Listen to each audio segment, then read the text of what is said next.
Hello, my dear friends. How are you all? I hope you are doing your best in your own condition. So let's start the next part of our story, which we have started yesterday. So the story was Podolochon the Weaver and what happened next. So the story is taken from Bengal Fairy Tales. This book was written by Francis Bradley Burt, and the illustrations were done by Avanindranath Thakur. This book was published in the year 1920, and so let's proceed towards the next part of Poddolochon, the weaver. So, lastly, we came to know that our weaver, though as per his conception he was dead, but he became that dead weaver. That so-called dead weaver became so um, anxious about the burning heart path that that he ultimately proclaimed, "Friends, I know well the way to the burning heart, and I would gladly tell you in which direction to go, if my tongue were not tied by Yama." So let's proceed so we can understand what happened next. Hearing him speak, his friends were greatly frightened, for they thought it was a Dano, an evil spirit that, taking possession of a corpse, speaks and acts like the man whose dead body it has entered. Hastily throwing the body down, they ran away as fast as they could and did not look behind until they reached the inhabited quarters of the city. In the meantime, Poddo disengaged himself from his bonds and, in spite of his bruised body, managed to climb up a peepul tree nearby. In order to secure himself from jackals and other dangerous wild beasts, he imagined that he really was a Danu, but still he could not but obey his human instincts. After some time, sleep was about to seal his eyelids, and he had begun to doze when, as chance would have it, there came to the foot of the tree a band of housebreakers abroad on a plundering excursion. One, one of Padma's leg was hanging down, and it touched the head of one of the thieves, who instantly gave it so strong a pull that it brought him down to the ground. The housebreakers, superstitious like other illiterate men, thought it must be some superhuman being who had waylaid them, and in great dread they asked him who he was. It was necessary to give them some answer, and Padma thought it best to give it in a nasal tone, for he knew that no evil spirit can talk except through his nose. In a nasal tone, therefore, he told them his whole history, particularly, of course, of his having died, and of the Danu's advent into his body.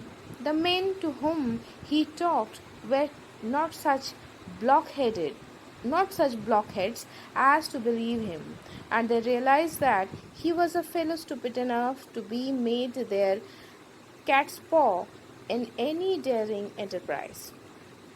So they invited him to follow them, telling him at the same time who and what they were.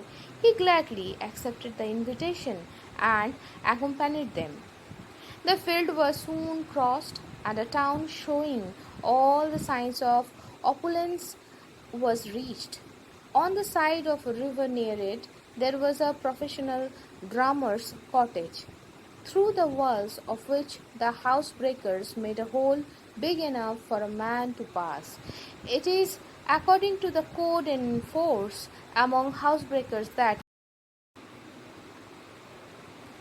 One of the perpetrators of the crime should make the first entrance, and if the coast is clear, inform his fellows of it either by some signs from inside or by coming out, at the same time carrying away anything within his reach, acting according to their code, but unwilling to risk themselves. The housebreakers in question induced Padma to make the first entrance, telling him at the same time to bring away with him the most valuable things he could lay hands on, the most valuable thing probably being the heaviest thing within reach. He entered the room into which the hole led, and finding nobody there, commenced seeking something heavy with which he might return to his companions. He found a curry stone, one of the heaviest things in a Bengali's house. In our house, actually, Bengali's house, actually, these are used to make paste out of different kind of spices like ginger, like garlic. So what happened next? So he took this and went out with it as if it were precious booty. The thieves laughed at his stupidity and sent him a second time through the hole, telling him that the most valuable thing in a cottage like the one before them were not only heavy but sonorous also, meaning thereby brass or bell metal utensils. He waited for no further instructions and, hopeful of success, went back into the room, where in a corner he found something large and heavy, and to see if it gave any sound, he commenced beating it with his palm. It was a drum, and it gave forth its chatak chatak tuck tuck scene sound so loud through the whole house that the inmates were awakened. Startled, they lit their lamps and entered the room, where they beheld the novice in theft playing on the drum in great glee, asked who he was and why he was there. In that position, he made a clean breast of everything. Some strong male members of the family opened the outer door in order to apprehend the robbers, but none of them were to be found, for they had all decamped at the first sign of danger.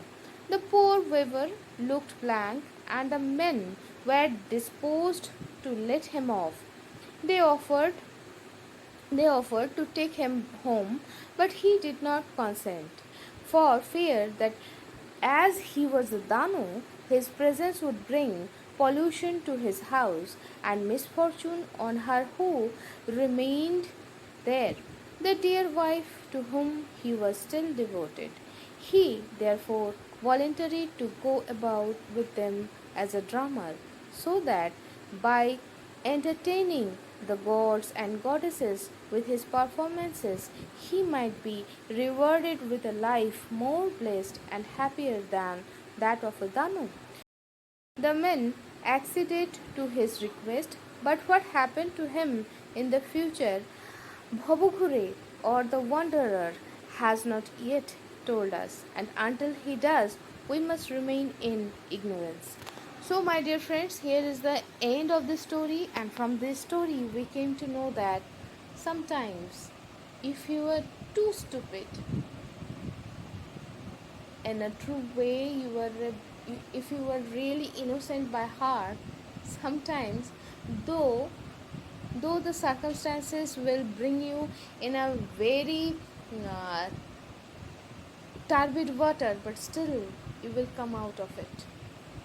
Some way or other, your destiny will bring you to your predestined goals.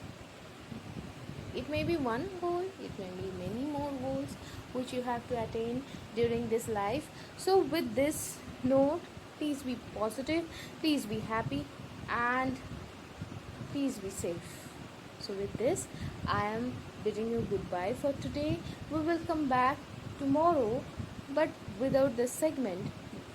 We will start another new story next week, but we will meet you again with uh, the new chapter from J. Golpesh Sheshning. So till then, be safe, be happy, Shubhamastu.